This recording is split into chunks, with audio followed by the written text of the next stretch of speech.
In her poem, Goodbye to Tolerance, and this is an angry poem, Denise Levertov writes, "Goodbye, goodbye. I don't care if I never taste your fine food again. Neutral fellows, seers of every side, tolerance. What crimes are committed in your name?" She isn't talking about hatred.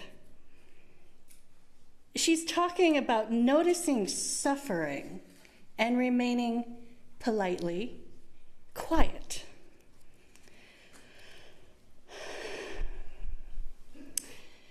Today we'll be considering together the experience of our trans beloveds in the United States.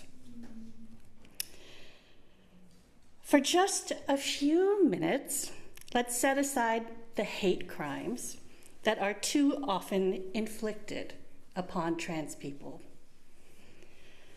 For just a few minutes, let's set aside the political persecution of trans people. These things deserve our immediate, focused attention. But today I ask you to join me in looking at a quieter wound that hides in plain sight. The profound social rejection faced by far too many people who are trans.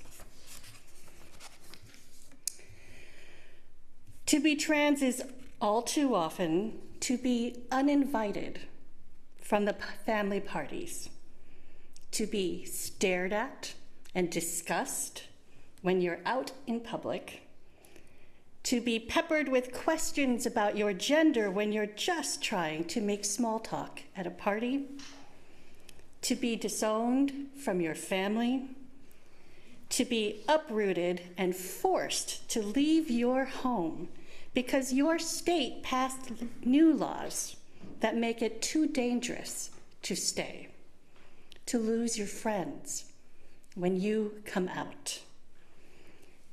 If any of this touches tender places in your heart, you are not alone here. Social rejection is one of the most painful things a person can experience.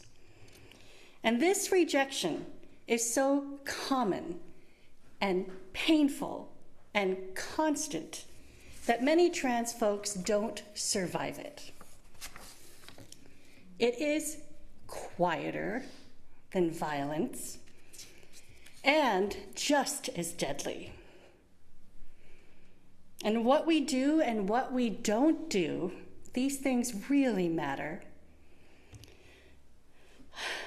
I am choosing this wound because it's we, and I include myself in this we, are most likely to participate in without meaning to. Over the last several weeks, we have been exploring resistance as kindness, as welcome, and in collaboration with surrender. Let's continue that exploration of resistance. We started this morning with a quote from Levertov's angry poem, and this is a good time for angry poems. But we've seen, and as we've known, resistance isn't always loud. It can be tender. And tenderness is dangerous to systems that are built on cruelty. Social rejection can also be quiet. Sometimes it looks like silence. It can look like not correcting a joke, not asking a follow-up question, not extending an invitation. Often, erasure and diminishment happen not because people are cruel, but because they are afraid, uncertain, or trying to stay comfortable. And if you're like me, you've found yourself in moments where you're afraid, uncertain, uncomfortable, and quiet. It is worth it to break through that silence, even when our efforts are clumsy. As many of you know, I lost my friend Joy earlier this year. She was effervescent, a brilliant musician, and she was incredibly emotionally and intellectually honest. And the world taught her that being trans in this society is too painful to survive. The experience of too many of our trans beloveds is a form of suffering that contradicts our deepest spiritual commitments. If a group is being stripped of safety and targeted by policy and culture, and we respond with silence, neutrality, or politeness, that is a betrayal of justice, and that is a failure of compassion.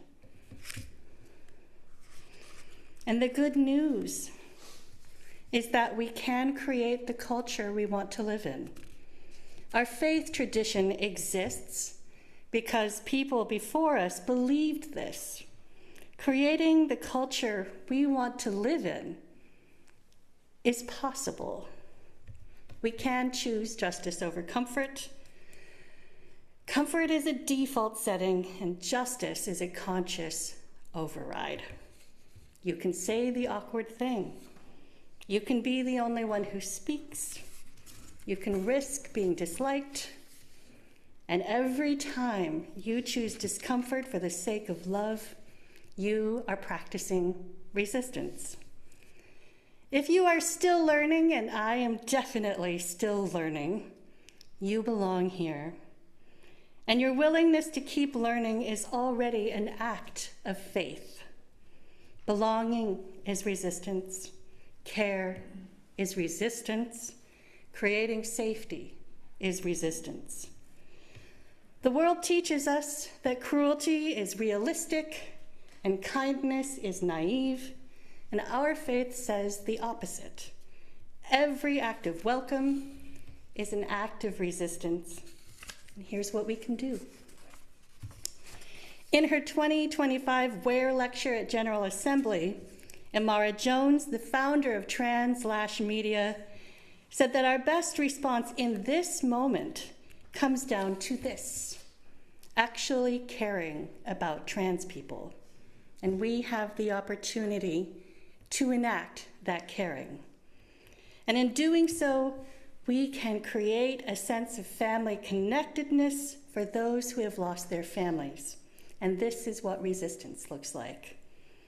We can create a sense of safety, a place of refuge, a place where someone can let down their guard, drop their shoulders, and take a breath. And this is what resistance looks like. It is time to practice active love. We can affirm the blessedness of our trans beloveds. We can choose justice over comfort. This is what resistance looks like. As the Reverend T.J. Fitzgerald asks us, invoking Hillel the Elder, a Jewish teacher who lived around the 1st century BCE, if not us, who? If not now, when?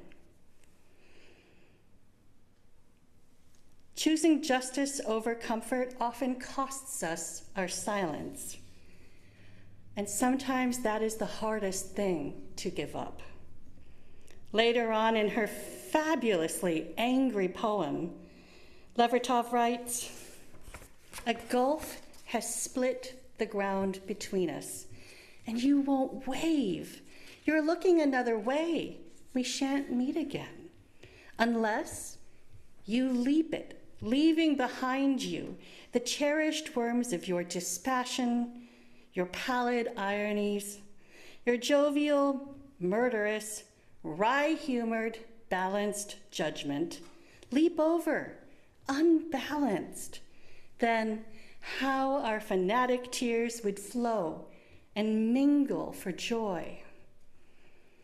Levertov says we won't meet again, not unless we leap the gap between us, not unless we leave behind our careful neutrality, not unless we risk being unbalanced by love.